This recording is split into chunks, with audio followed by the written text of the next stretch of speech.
Happy Labor Day. I find that it's a really interesting day for a lot of reasons. My brother actually brought it to my attention and I really thought about it. So, Labor Day is a holiday for most of us with white collar jobs. We get to stay home and spend time with our family. But for those in blue collar jobs, most of them still have to go to work and still, run the buses and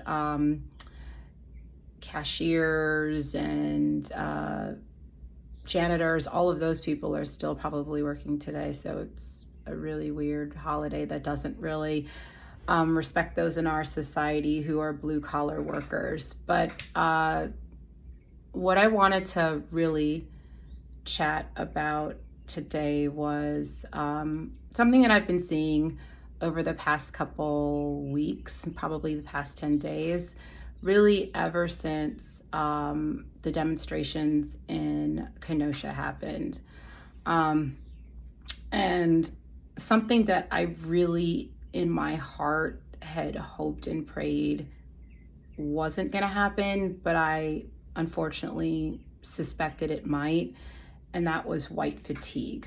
Um, I've read a lot of polling and a lot of articles where it sounds as if all of the sort of peak that we were at after George Floyd's murder in May and going through June and July, where it seemed as if a lot of white people around the world were really becoming aware of their privilege and understanding that there are true and real inequities in this society that play a role in how power is divided among different groups of people, and willing to acknowledge it and address it, to where we are today, where it seems as if a lot of white folks are just exhausted with the conversation and don't really want to continue moving forward to talk about race.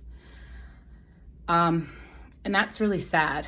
Not just sad because things will never change for me or my son or my husband or my family, but it's also really sad for white folks and their kids and what that says about their ability to push through some really difficult conversations and really difficult learnings.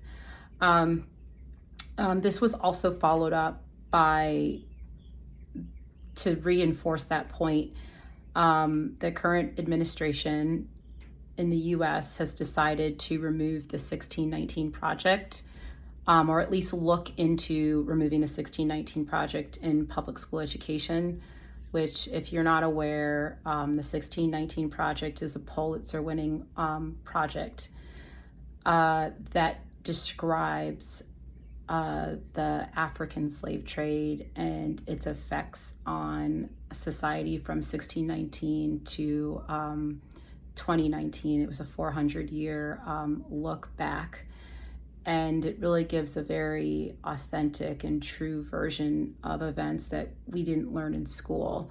The other thing that we learned last week as well was that the administration was going to stop doing diversity courses to any of the federal agencies.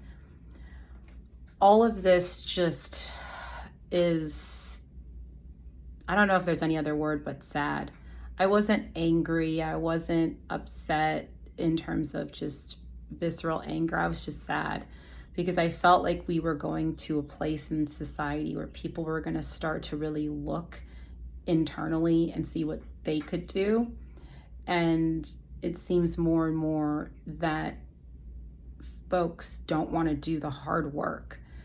And I wrote a blog about this, which I'll happily share in one of my posts, but it really is incumbent on white people to do the hard work.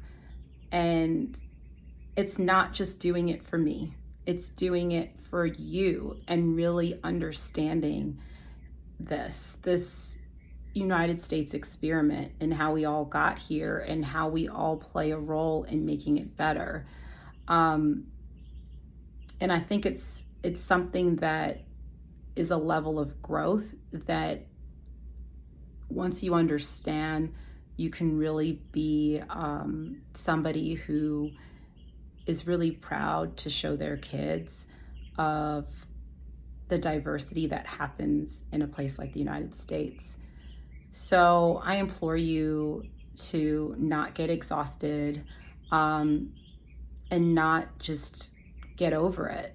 It's something that you need to continue to push and continue to work and continue to trust that it is going to be a beneficial thing for all of us if you continue to push yourselves to learn and educate yourselves on why things are the way they are in the United States.